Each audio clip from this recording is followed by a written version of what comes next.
Saludos y muy buenas tardes a todos los seguidores del EcoExploratorio, Museo de Ciencias de Puerto Rico. Gracias por estar conectados al programa de ciencia virtual a través del cual disfrutarás de la educación en línea, participando de nuestros diversos webinars y talleres interactivos. Semanalmente tendrás la oportunidad de aprender sobre diversas temáticas STEM como salud, las matemáticas, el espacio, los fenómenos naturales y el COVID-19, entre otros temas.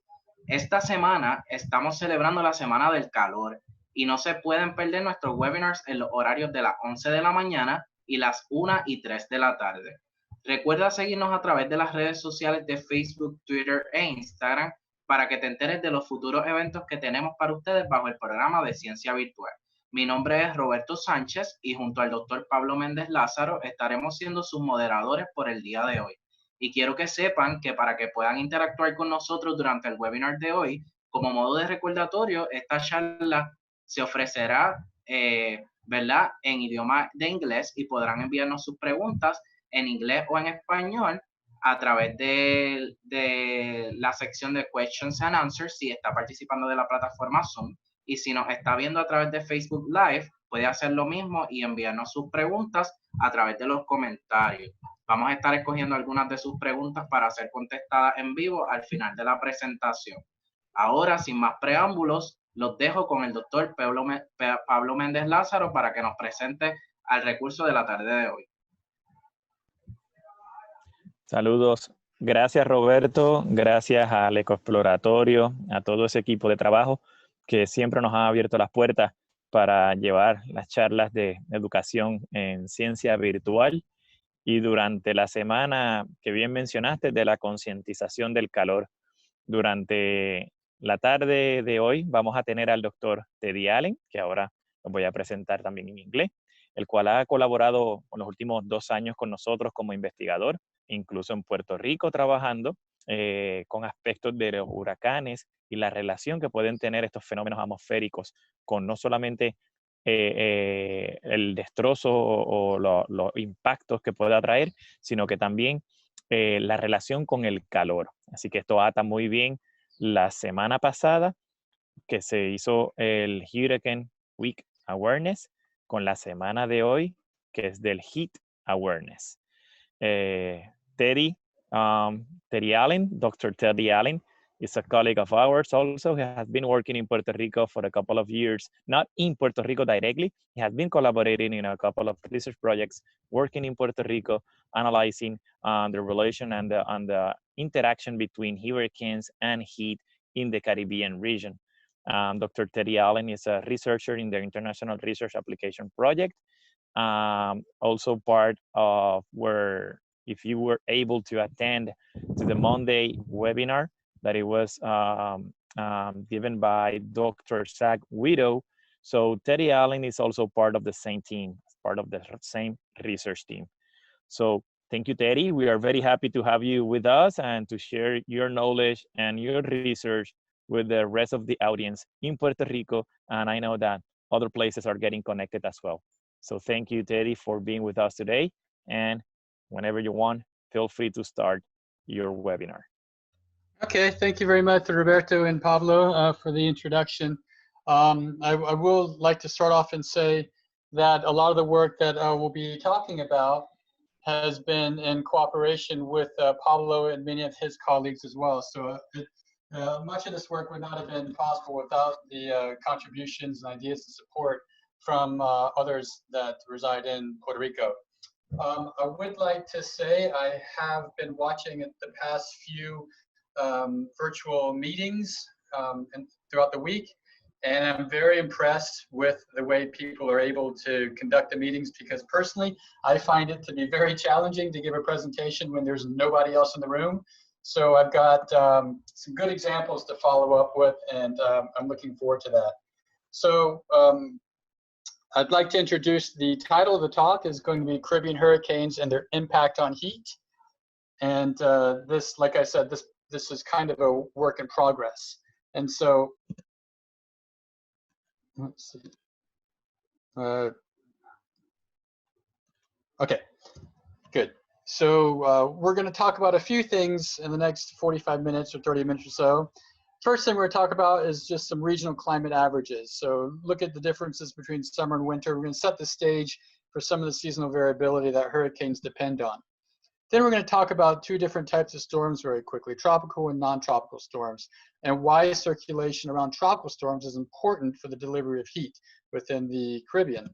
And lastly, we're going to actually talk about hurricanes and heat, and we're going to introduce a term we're calling the hurricane heat trail, and we're going to explore the heat connection with hurricanes.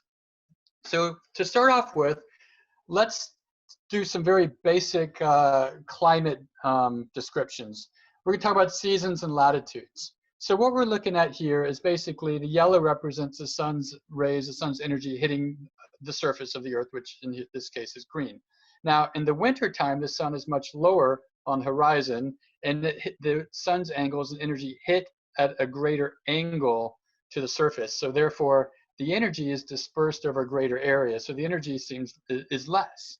Now, in the summertime, on the other hand, the sun is much higher in altitude, and so at angle, so the sun hits more directly on the ground, so the energy is a lot more intense in the summertime.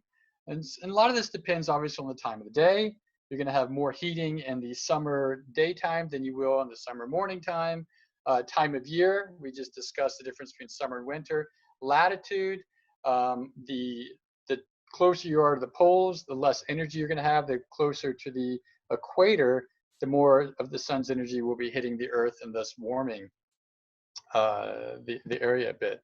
So if you look at a picture of the globe and you kind of imagine the sun's energy hitting towards it, if you look at the poles, say the North and the South Pole, you'll see that the energy is distributed over a larger area based on the angle of the tilt of the earth relative to the incoming sun. So the energy hitting the tropics is definitely more than the poles, and it causes seasonal differences in heat to be much less in the equator tropical area than the poles. So if we look at the average annual temperature variation over latitude, we will see this described in this plot. If you look at the red curve here, that's actually average temperature. And it changes from the far left towards the South Pole to the far right is the North Pole. And as you move from the bottom to the top, you'll notice that the temperature is lower in the bottom and higher at the top. So what you'll see is there's a peak average temperature in the tropical areas relative to the poles, which is obvious because the polar regions are cold. And you'll also see that as you drift from the tropical area to the pole area, the average temperature will decline. Now, this is important because we're just trying to set the stage to remind people that it's the tropics that receives the most heat throughout the year on Earth, and the polar regions receive them much less. So how does this relate to sea surface temperature? Well, if you look at the average sea surface temperature for the month of February on the left, and the average sea surface temperature for the month of September on the right, you will clearly see, based on the color scale, that you have warmer ocean temperatures observed in the summer months, which is what you would expect. But even in the Caribbean, there can be quite a large temperature variation from, say, winter and summer. And so in these average monthly sea surface temperature maps here, you can see that around Puerto Rico in February, the average sea surface temperature might be around 26 degrees Celsius, whereas in September, it's closer to 28, 29 degrees Celsius. And now if you look at the average monthly surface temperature, again, no surprise, you will see that February obviously is cooler than, say, the summer month in August. And one thing that you'll notice, though, is that some people might think that the temperatures are always going to be warmer the closer you are to the tropics or the equator. Well, this is not always the case, and which is true right here in the Caribbean. You'll notice that in August, the temperatures, the surface temperatures, are actually a little bit cooler along the north coast of South America relative to the Gulf of Mexico. So in this case, as you go further towards the equator, the temperature in this area is actually cooler. And that's because the winds are much stronger there, and the winds cause the oceans to evaporate and evaporate water, and that evaporational process causes the temperatures to decrease and become cool. So in this case, some of the cooler temperatures in the Caribbean are actually further south than the warmer temperatures to the north. And you can just zoom in a little bit, and you can see in August, you can clearly see for the surface temperatures, that is in fact much warmer around the Gulf of Mexico region than say it is up the coast of Venezuela and the Caribbean coast of Colombia. Now, what about average monthly water vapor? How does that compare for the winter and the summer months? Well, if you look at February, you'll notice that we're looking at the average water vapor here on the left, and in the winter time, you'll see it's predominantly about, we'll say 30 millimeters of water vapor per column of the atmosphere around Puerto Rico in February. But if you look at August, the average water vapor amount is about 40 millimeters, maybe even 45 millimeters in the same area. So you get a definite seasonal variability in water vapor as well. So why is this important? Because higher water vapor values that are observed in the summer will allow for more humidity. Okay, and we're going to see that it's the humidity that's going to be combined with the temperatures that are going to create a higher heat index. So what does water vapor and humidity matter? Why does it matter to us? Well, we've shown that in the summertime, we're going to have warmer sea surface temperature. We're going to have higher water vapor content or higher humidity, and we're also going to have higher temperatures. Now, water vapor or humidity is important because it has an impact on rainfall. The more humidity or water vapor in the air, the more rain is able to fall. Like in the desert, the water vapor is very low, and therefore the rainfall in the desert is very low. And visibility is also impacted by humidity levels. The drier the air, the greater the visibility is, unless you have aerosols or dust in the atmosphere that you may be familiar with in dust events. But also the most important reason related to this talk is with heat. So if you say, for example, your temperature is 29 degrees, and then, which is circled right here on the top, and then for example, the relative humidity might be 90%. Well then, 29 degrees when there's 90% humidity will give a heat index or the apparent feel of the temperature to be 37 degrees. So that's a huge difference from just the regular temperature of 29 without incorporating the humidity into it. So it's the heat index, the way the air will feel combined with the temperature and heat that's going to have a major impact on heat events and possible heat waves in the Caribbean related to hurricanes, and we'll explain that in a few minutes. So just a quick summary of the regional climate average. Humidity is higher in the Southern Caribbean compared to the Northern Caribbean. The Gulf of Mexico is very high. And humidity is much higher in the south compared to the north during the summer months. Surface temperatures are not always higher in the Southern Caribbean during the summer, as we saw with the evaporation and the cooling in off the northern coast of South America. And high humidity and high temperatures will yield a very high heat index. So a little bit of a spoiler alert, we're going to show how high humidity from the south can be drawn towards the north by the winds from a hurricane. So now we're going to talk about storms. We're going to divide into two different types of storms, extratropical versus tropical. And on the left, here's a map of climate zones. In the red, you have the tropical regions, and in the greens and blues, you have the extratropical regions. So about 35 degrees to further north is the extratropical region, and 23 north to 23 south is going to be the tropical region. So extratropical storms are initiated by strong temperature gradients. So this is a classic wintertime storm. When you have big snowstorms and you have big temperature changes, and they're very large scale storms.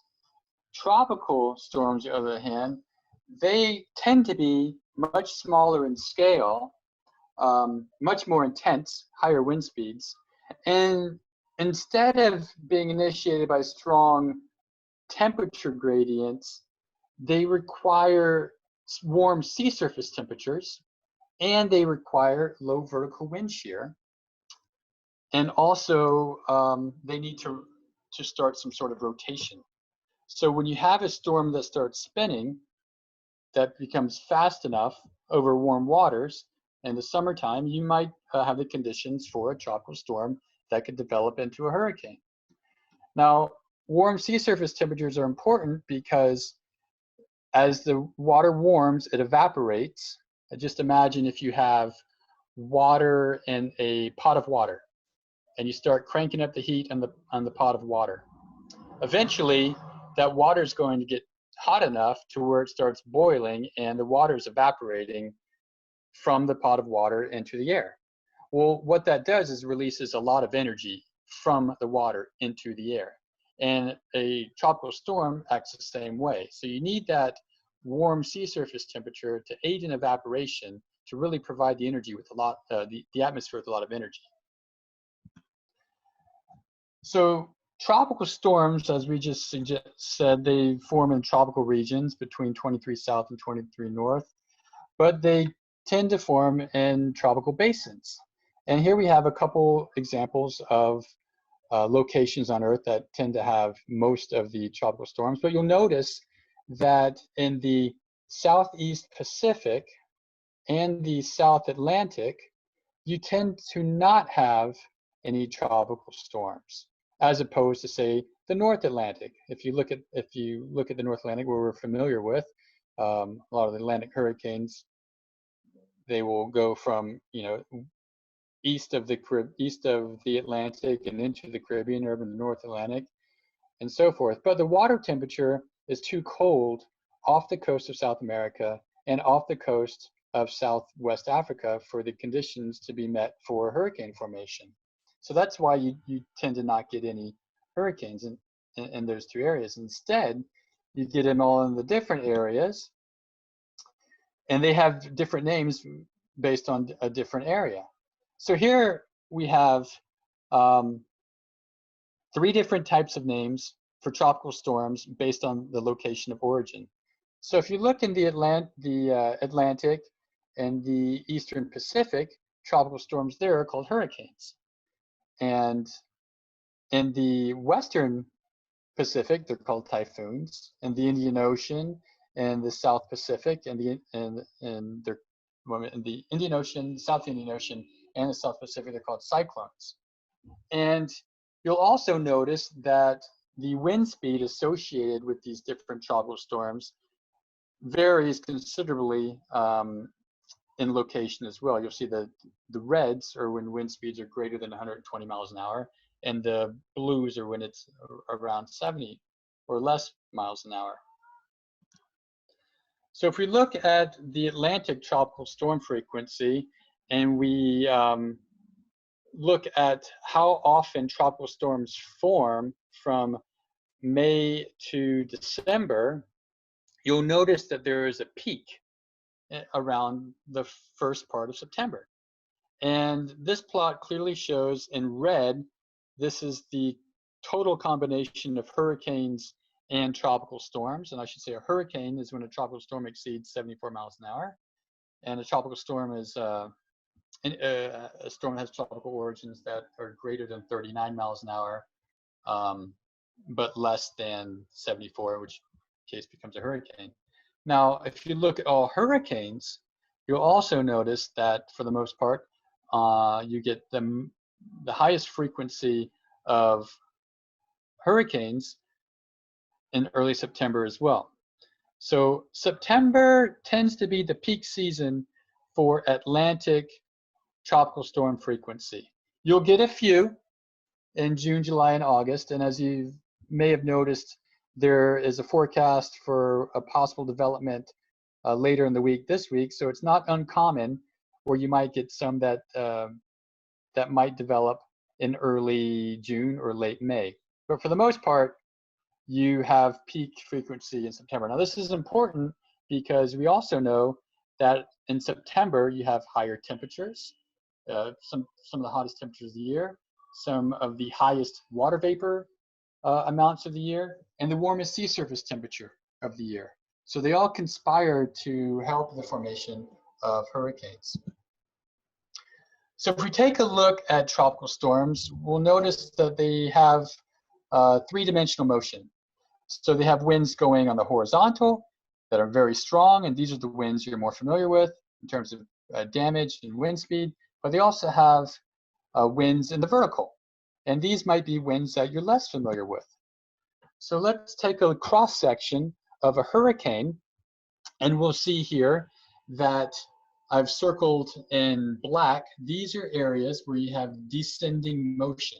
So if you look at the edge of the hurricane, furthest out from the eye, if you look at the red lines in the direction they're pointing, they're coming down from the top of the cloud, around 15 kilometers in height, towards the sea surface.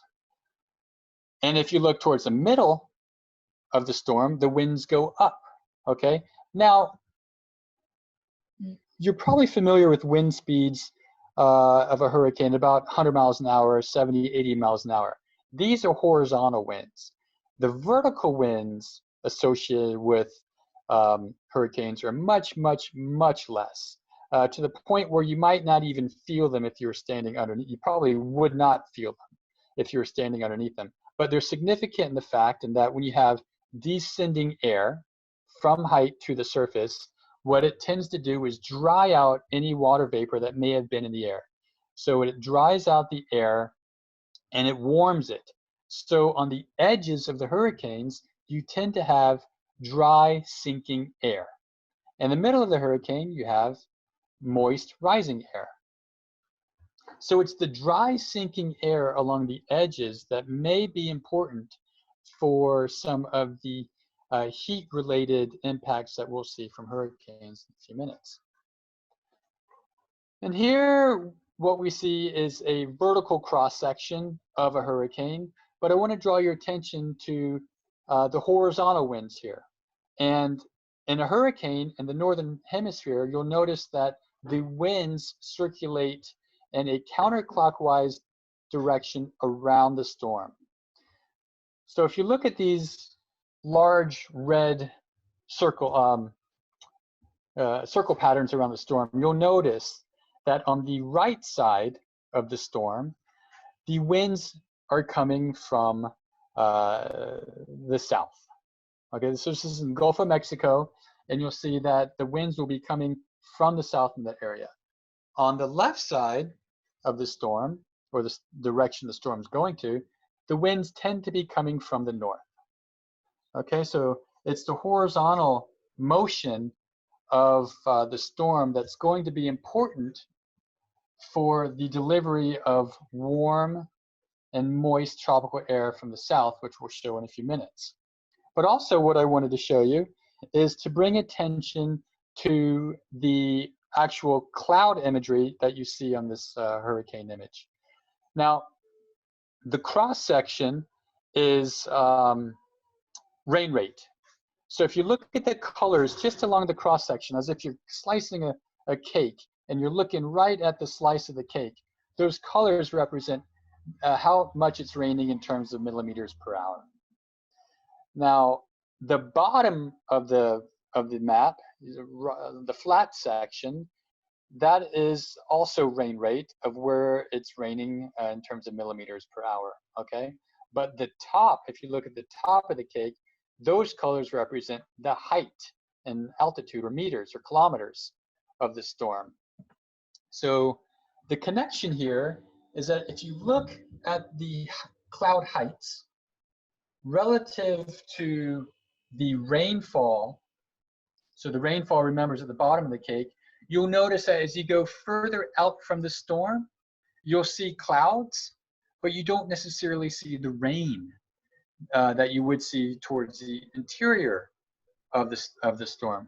Now, this might suggest that that descending air that we just looked at, that vertical motion, that air coming down from height to the surface along the outer edge of the storm might be responsible for the drying of that area. So even though you might have a large hurricane and a fast and strong hurricane, the rainfall may be more located towards the center due to the drying of the sinking air along the edges. Okay, so now we've talked a little bit about the seasonal variation in temperature and in heat and water vapor, and we've also talked about the way in which winds blow around the hurricane, with the vertical motion, with the horizontal motion. So now what we're going to do is we're going to tie all of this together, and we're going to use that to try and explain a phenomenon that was observed a few years ago here in Barbados, which is where I actually first thought of this idea that hurricanes can bring heat events with it. So let me just explain a little bit of a background story. So on the right here, you'll see a picture of some beautiful waves that were breaking along the northeast coast of Barbados during Hurricane Irma, so the passage of Hurricane Irma. So by this time, when the picture was taken, Hurricane Irma was up around just north of Antigua.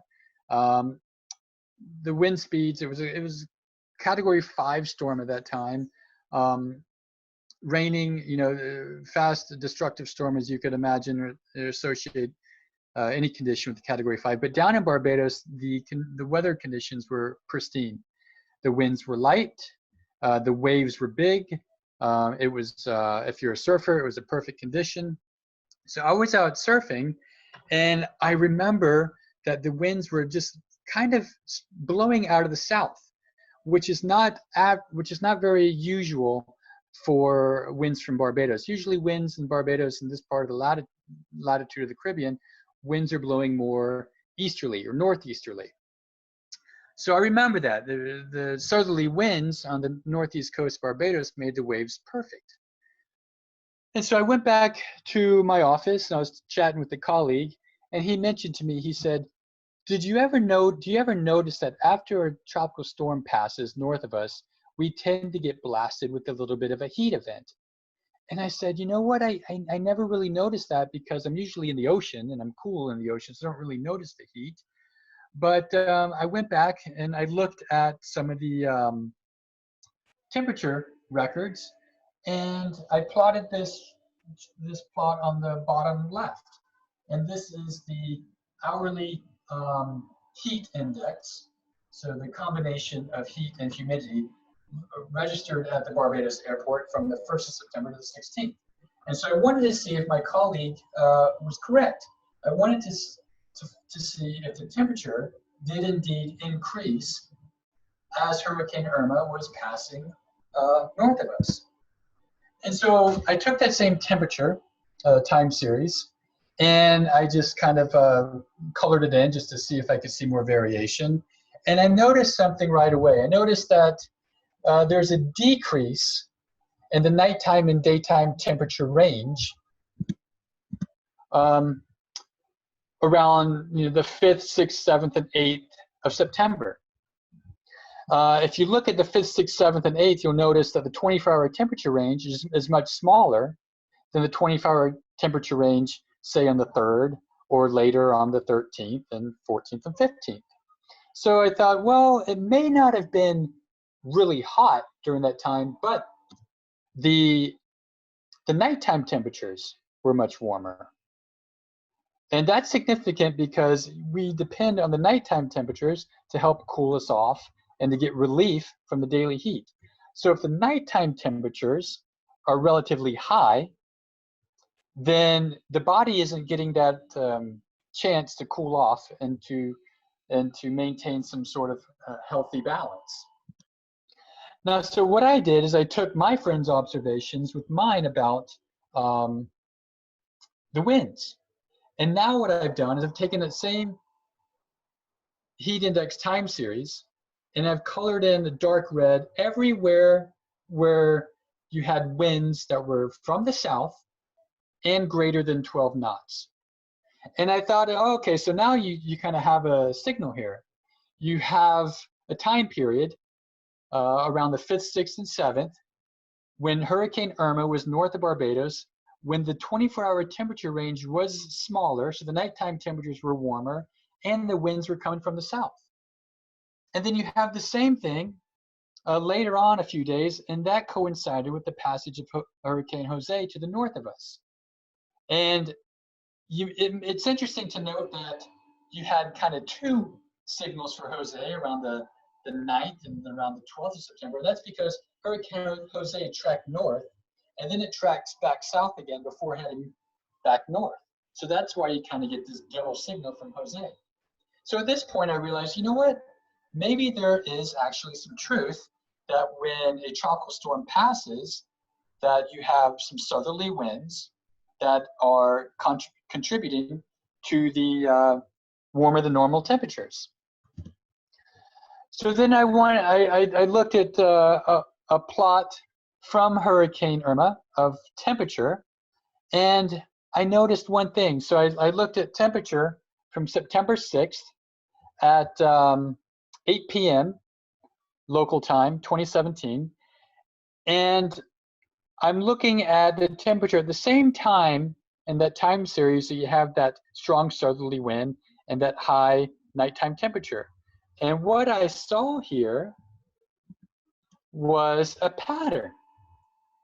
And if you look on the southeast part of this map, you'll notice that the winds here, noted in arrows, and the colors, which is showing temperatures greater than 90 degrees, you can see that there's kind of a trail of heat that's coming in from the south that's being directed by the southerly winds. And also, if you look at this map a little bit closer, just east of Puerto Rico, you can see where the storm center is. Oops, sorry. The storm center is as the winds are rotating counterclockwise just east of Puerto Rico. And so the plot on the map shows a history of winds. So the past 48 hours of winds ending on September 6th. And what it shows is that the winds had origins from the southeast. So about 48 hours before the winds arrived in Barbados on the 6th, they followed this track that follows the path of these curves on the right plot. So here I saw, okay, look, so maybe it's true. Maybe you do have some heat that comes from the south, as shown by the wind's trajectory from the south, and it's warmer than normal. So I wanted to look at how this might relate in Puerto Rico. So was there a hurricane heat trail during Hurricane Maria and Hurricane Irma in Puerto Rico, or was this signal I was seeing just some random chance in Barbados? So what I did here is I looked at the daily maximum surface temperature during 2017, and I compared that to the daily average surface temperature. So let me explain that just for a second for what we're looking at.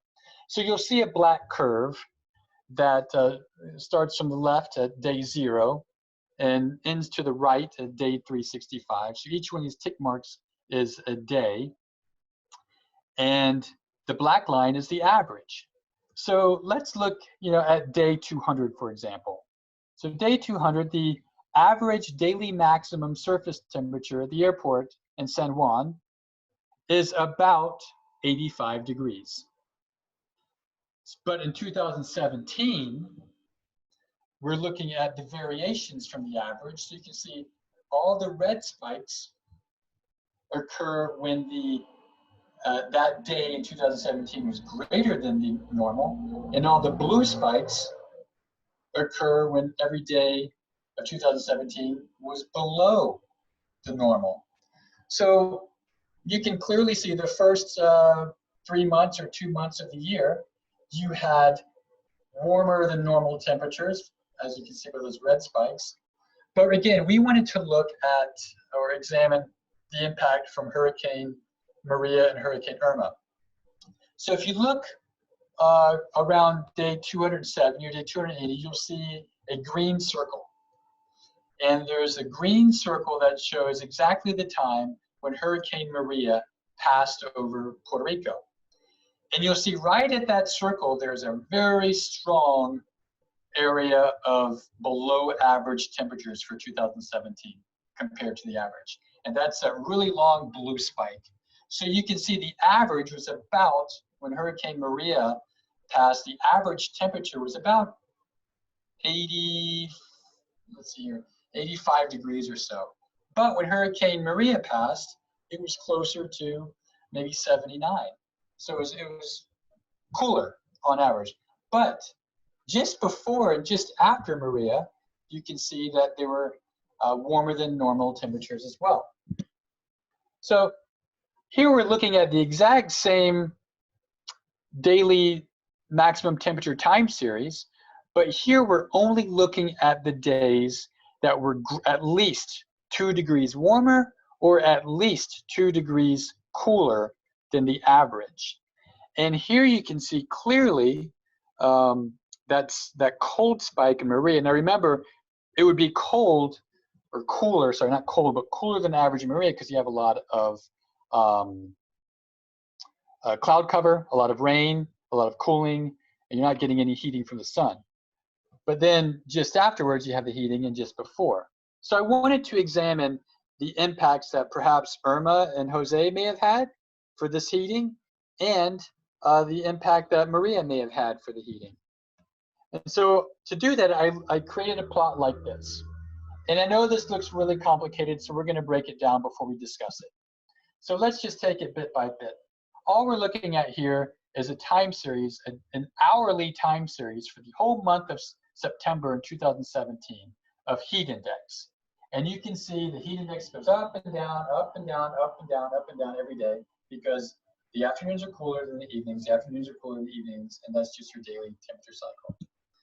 And this time series goes from September 1st, 2017 to September 30th, 2017. And it's colored in red everywhere when the heat index exceeds 95 degrees. So you'll see there are a few days when the heat index exceeds 95 degrees. Now the bottom part of this plot shows wind information. Remember that the red part is heat index, and the bottom part is going to show wind. So you'll see some arrows down here that are colored in. The arrow represents the size and direction, the size and direction of the arrow represents the wind speed and the wind direction at that given hour. Okay? So, for example, on the right here, I have a green arrow that's pointing towards the northwest. So in this case, the green, looking at the color scale, would be about 12 meters per second. Sorry, it's not miles per hour, it's meters per second. And the direction is coming from the southeast. So if you look at Hurricane Irma and Hurricane Maria, you will see that it's clearly marked as the passage of the hurricane because the winds are very strong relative to the time around it, and the arrows shift direction. So you'll see that on Hurricane Irma, at first the arrows are pointing down because you can't see the arrowhead, and then as the storm passes, the arrows are pointing up. So that there's a directional change with the winds. Same with Maria.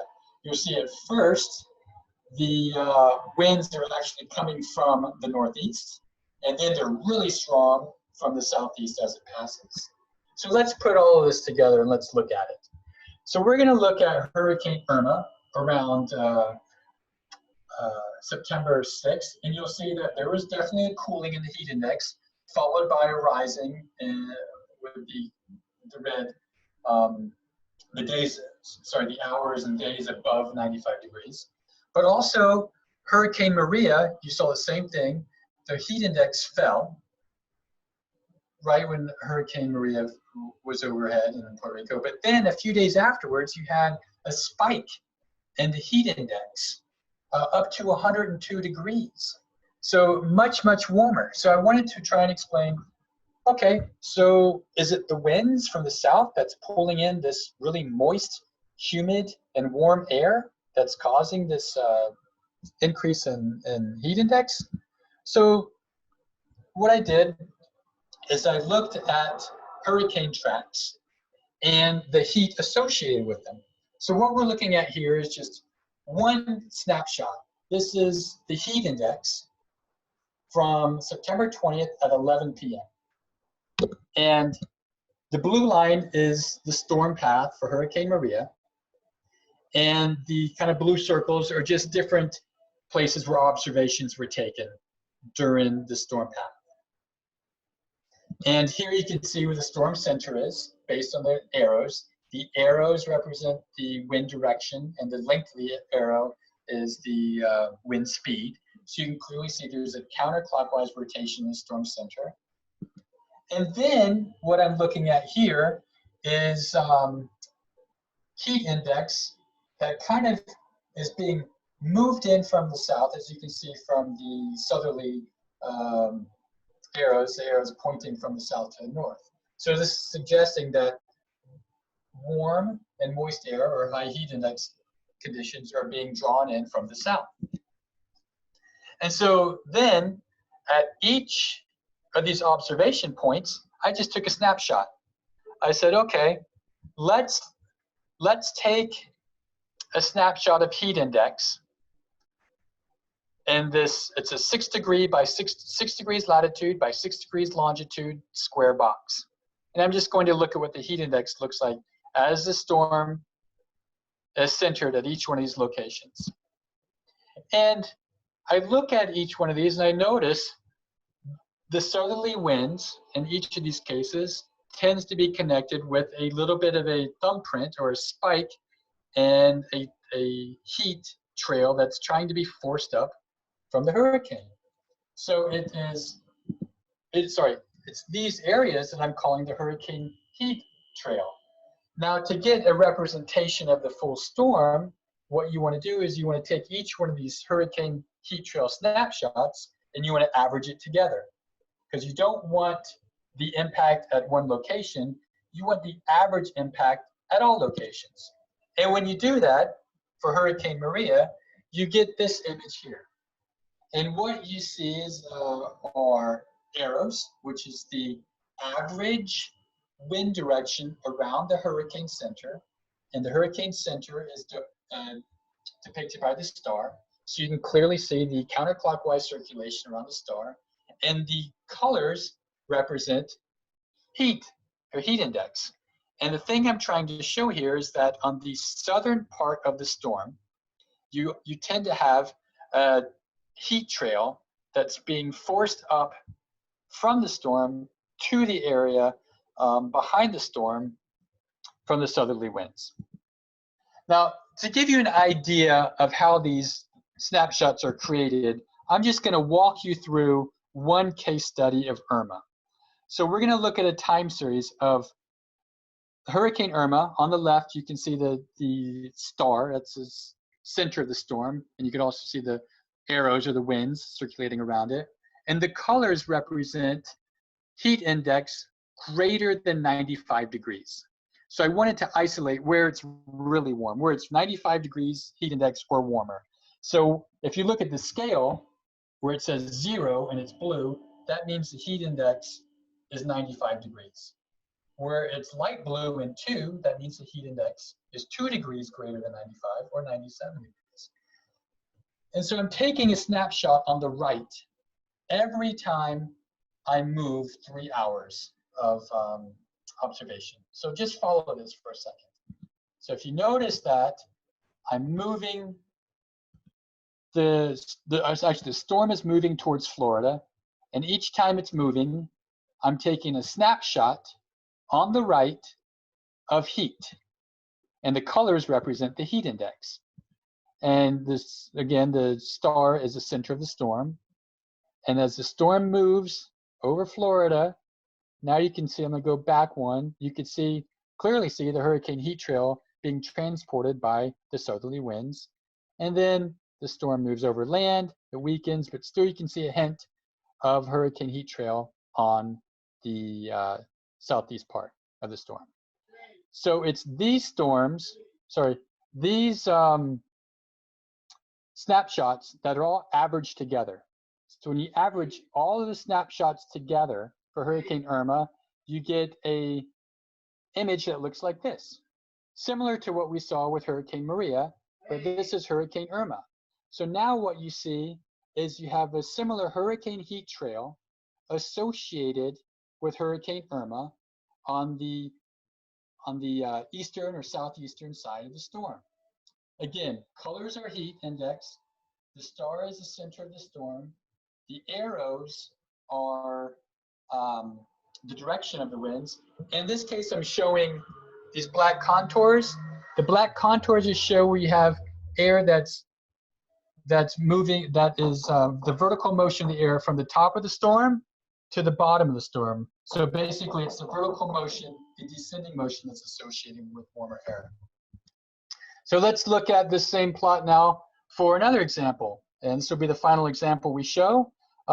This is for Hurricane Jan in 2004. And what we see again is that an hourly heat index time series for the whole month of September of 2004. And Hurricane Jan is clearly passing over Puerto Rico around the 15th of September.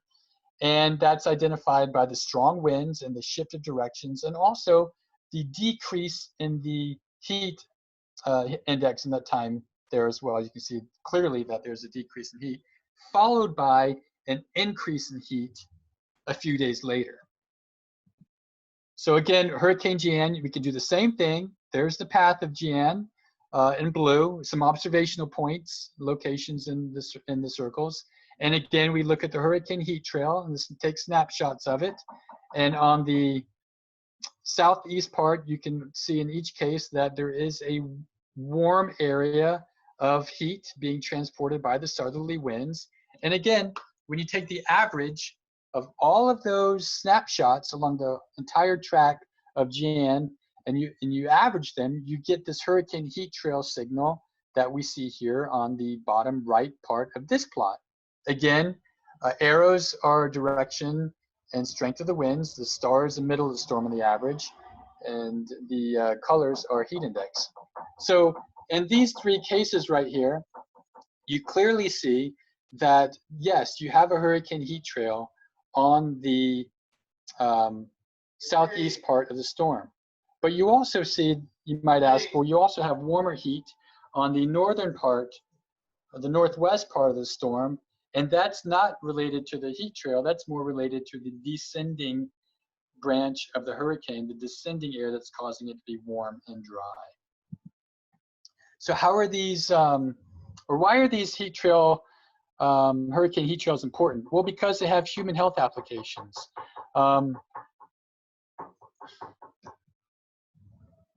Give me 20 minutes, Gary. All right. And so, so I'm sorry for the interruption, but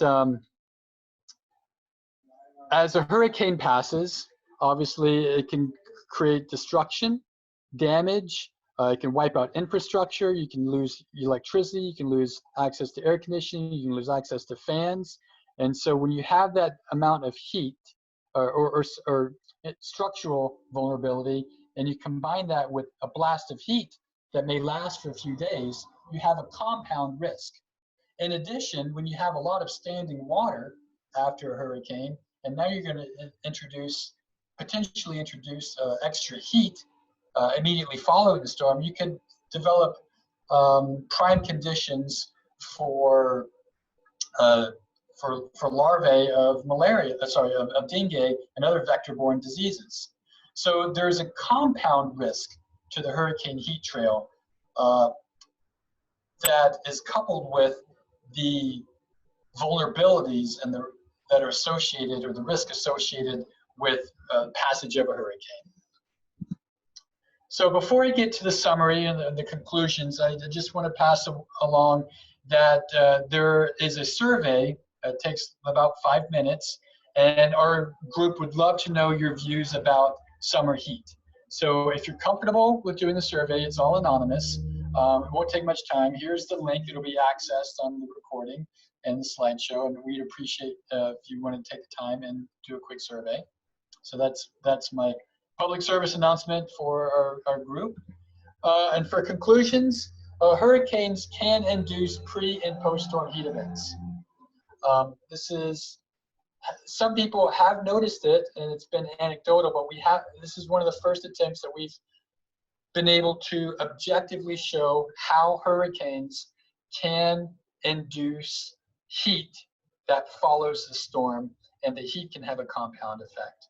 So pre-storm heat may arise from warm and dry descending air along the approaching edge of the storm, but we don't consider that to be a compound effect because the storm itself hasn't done any damage because it hasn't arrived yet. Post-storm heat may arise from warm and humid air being drawn in from the tropics by southerly winds along the trailing edge of the storm. And it's the post-storm heat events that we think may have a greater health impact due to the potential compound effect of hurricane destruction along its path, loss of electricity, water, stress, etc. And the hurricane heat trail is highly variable due to background conditions, storm size and speed, and storm track. So we're currently looking at the impact of many different hurricanes on heat. We just showed 3 different examples here, but we want to look at how the hurricane heat trail varies with hurricane size, intensity, track, landfall, and so forth. And so with that, I just wanted to say thank you very much for the opportunity to share this information.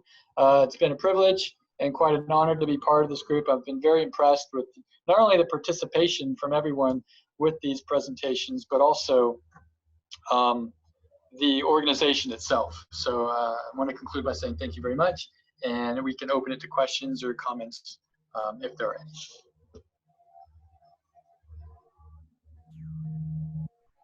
Thank you so much, Dr. Allen, for the information. Antes de pasar a las preguntitas, ¿verdad? Queremos dar unos saluditos al proyecto Head Start y Early Head Start de Orocovi. Queremos saludar también a Miriam Martínez de parte de la Universidad Ana Germán de Recinto Gurabo. Y a través de Facebook Live nos saluda de la Escuela Monserrate de Hormiguero. Now we can pass for the question and answer. Thank you, Roberto, and thank you, Teddy, for that amazing presentation. We have a couple of questions from the audience. Some of them I think that were answered during your presentation because they were made very early during your presentation. So one of the most important questions that I have here that is made on Zoom is that if you can explain a little bit further why hurricanes or storms doesn't occur as hurricanes in the North Pole or in Finland.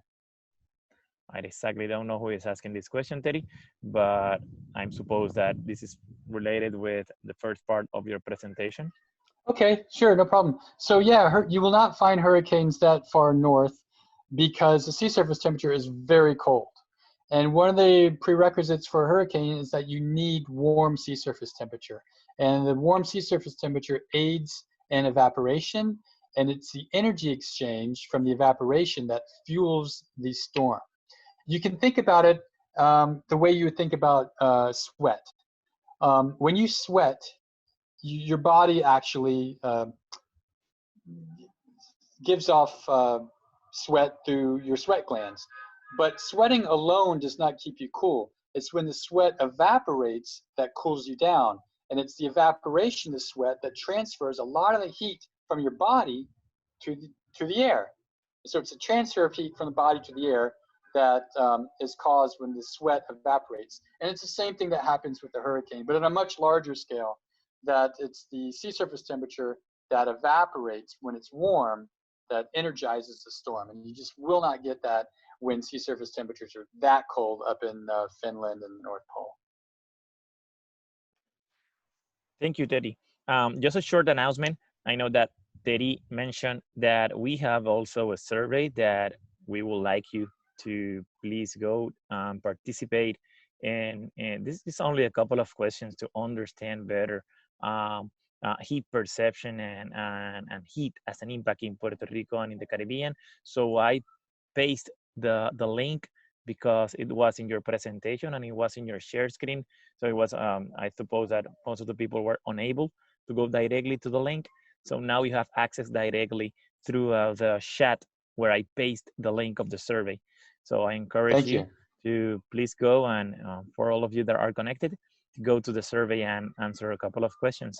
If Roberto, if you can do perhaps the same thing for the Facebook Live, perhaps you can copy paste the link and put it there so the people can have access to the survey. That will be great.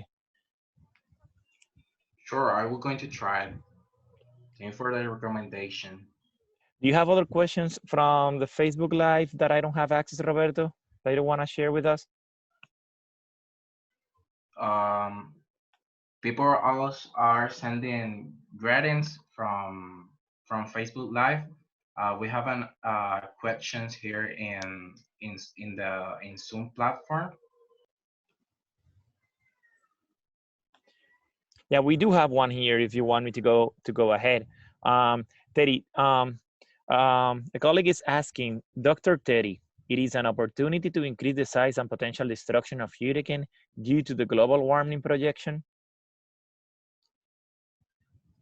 So it's the question, will projections of global warming impact the size and magnitude of hurricanes? Is that the question? Yeah.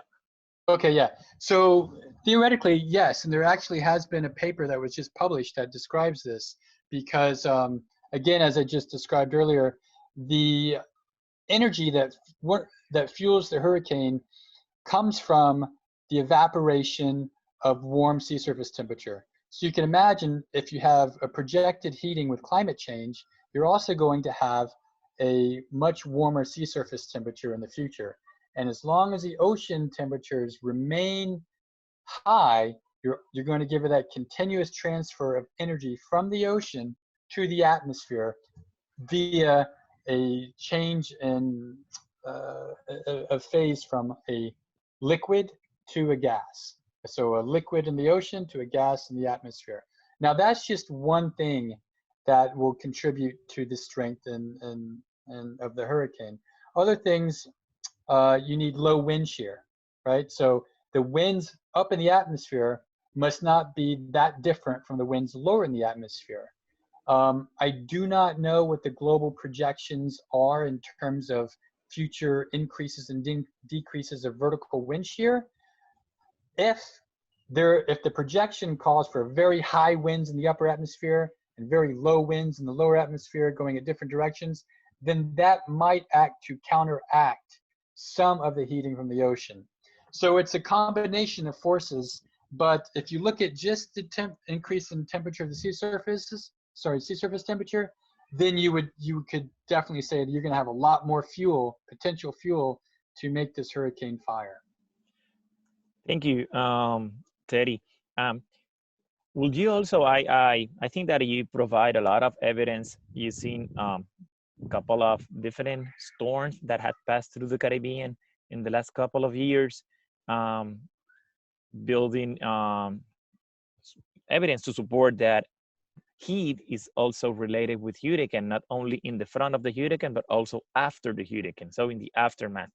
Do you think that all of the storms have the same relationship and can have exactly the same heat trail, or are we assuming this is not homogeneous and it will happen exactly the same thing with the other storms? Yeah, it's a great question. It's one of the points that I think is very important to note, is that every storm is a little different and they all operate in a different background condition. So the storm intensity can change from storm to storm. And the stronger the storm, the stronger the vertical motions you'll have on the leading edges of it. Also, if the storm traverses more land than water, it's going to cause a lot of variability in the storm strength itself, which is going to cause a lot of variability in the winds and the hurricane heat trail signature. So yeah, the hard part is to say that every hurricane will have a hurricane heat trail. It may not. And if it does, it may or may not be in the same strength. So I want to look at hurricane heat trails the same way we look at hurricanes. Each one's going to be different most of the time, and they're going to follow a different path, and they're going to operate in different background environments. But the important thing to take away is that when a hurricane is approaching, there is a probability that it will also bring a lagged heat effect to your location. And that's something I think that is important to take into consideration when you're providing any sort of hurricane forecast or post-hurricane recovery or anything like that. So yeah, I would love to be able to figure out more about the variability of these hurricane heat trails as well. Yeah, thank you. I think that you highlight a couple of issues, additional issues beyond the impact related directly with the hurricanes. So in terms of preparedness and response and recovery phases, so what kind of information can be provided to the public and to the population in order to minimize the impact, not only the impacts by the powerful storms, but also what it will happen in the aftermath. Because we already have evidence, as you showed, right, that heat is having an impact on public health. So what is your opinion on that? Well, so I just also wanted to say that I wanted to bring up the point about the heat, the pre-storm heat related to the descending, warming, drying air ahead of the storm. That can be just as important if you're out making preparations for the storm. Say, for example, if you're out in the afternoon hammering up plywood in the middle of the day, it may be a lot hotter than what you would expect. And you may want to take that in consideration as well for the hurricane preparations. However, we don't consider that a compound effect because the destruction hasn't occurred yet. But also, you can get these heat trail impacts from storms that don't necessarily have to make landfall. So even though a storm may not be directly impacting your area, there is a chance that you will get a heat effect, and that may have a stronger impact on the elderly or for those that don't have electricity or air conditioning or fans. And we saw that in Barbados with Hurricane Irma.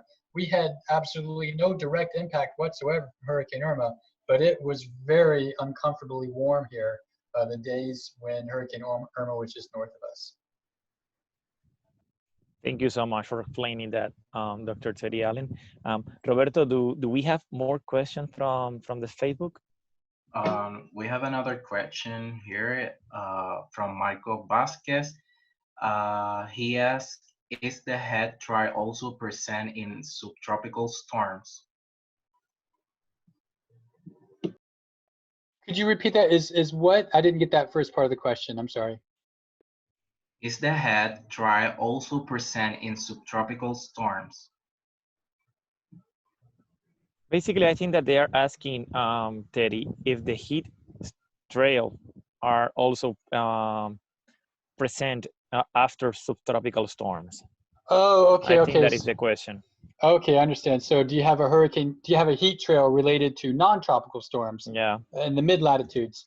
You know, I haven't looked into that at all. I will say most strong extratropical storms in the mid-latitudes occur in the winter months.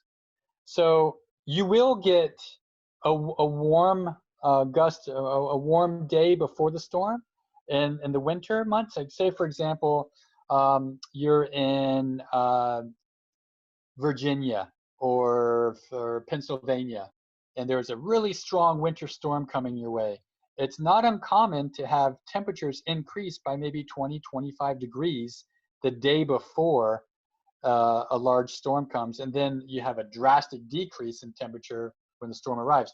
But the question is that temperature strong enough to cause a human health concern? I wouldn't think so, because it's going to be cool anyway. It's just going to be less cool. So I think it's the timing. The timing of the tropical storms occurs when you have the warm sea surface temperatures, the warm temperatures, the high humidity levels. So these conditions can already be warm and uncomfortable. When combined with the hurricane heat trail, it can put it in a location that causes distress, where you're not going to get these levels of discomfort during the winter months when you find the extratropical storms mostly. Perfect. Thank you for answering. I have another question here from Kimberly Villar, who say, greetings, my name is Kimberly from Arecibo. Arecibo, for you, Teddy, perhaps you don't know where is that. It's a town that is in the north side of the island. Big observatory there, right? Yes, there yes, you go. Yeah. There you go. Yeah. Perfect. Thank you. Thank you.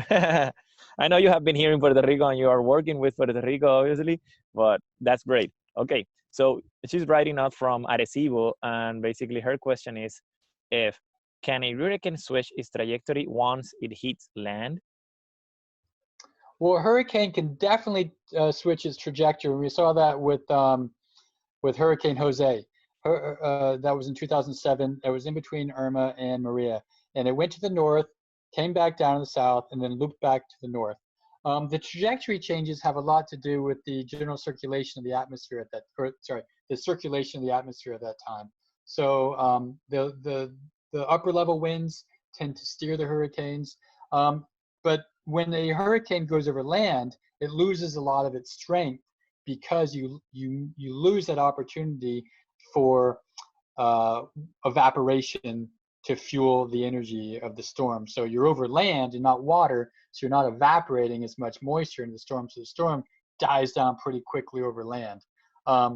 And that could cause it to change directions, but almost always, shouldn't say, it rarely, it does happen, but it's rare when the hurricane will come back down to the south and then venture back up north. But you could, if you remember Hurricane Matthew, I think that was in 2016 or 2016, I think. That's the one that went through the Southern Caribbean and then made a quick right hand, almost a 90-degree turn straight up between Jamaica and Haiti. So here you had a trajectory that was going from east to west, and all of a sudden, in the blink of an eye, it went from south to north. So these things definitely happen over land and or water. Perfect. Thank you, Dr. Teddy Ali, again, for answering that question. I think that from my end, Roberto, and correct me if I'm wrong, but I think that I don't have any more, at least, questions here in the Zoom area. I don't know if you have other questions, Roberto? No, I think it's all. Okay. Yeah, muchas gracias a todos por participar de este webinar, ¿verdad? Thank you so much to the Dr. Teddy Allen for this all information. ¿Verdad? Le queremos dar las gracias por participar de este webinar traído a ustedes por el EcoExploratorio Museo de Ciencias de Puerto Rico. Gracias a nuestros auspiciadores por ayudarnos a hacer esto posible. Gracias a nuestros recursos del día de hoy, el Dr. Teddy Allen junto al Dr. Pablo Méndez Lázaro como moderador. Recuerde que puede encontrar este y todos nuestros webinars en nuestras páginas de YouTube. Para más información, accede a www.ecoexploratorio.org/ciencia virtual, y recuerde que si desea volver a ver este o alguno de los pasados webinars, puede visitar la galería de video en el Facebook del EcoExploratorio o seguirnos en YouTube para que reciba una notificación cada vez que publiquemos un nuevo video. No olvides seguirnos a través de Facebook, Twitter e Instagram, donde encontrarás el calendario de futuros webinars y cómo puedes registrarte. Recuerde que todos los webinars tienen una evaluación que usted puede llenar y dejarnos saber qué temas les gustaría que se formularan para futuras actividades. No olvide darnos un like y compartir nuestras publicaciones para que más personas disfruten de nuestras actividades. Para más información de nuestros servicios, ustedes pueden comunicarse al 787-281-9090 o escribirnos a través de webinars@ecoexploratorio.org. Recuerde, quédese en su casa junto a la ciencia divertida del EcoExploratorio Museo de Ciencias de Puerto Rico. Gracias por el apoyo y que tengan todos muy buenas tardes. Gracias. Thank you very much, Pablo. Thank you, Roberto. And thank you, everyone at EcoExploratorio. It's my pleasure. Thank you. Thank you.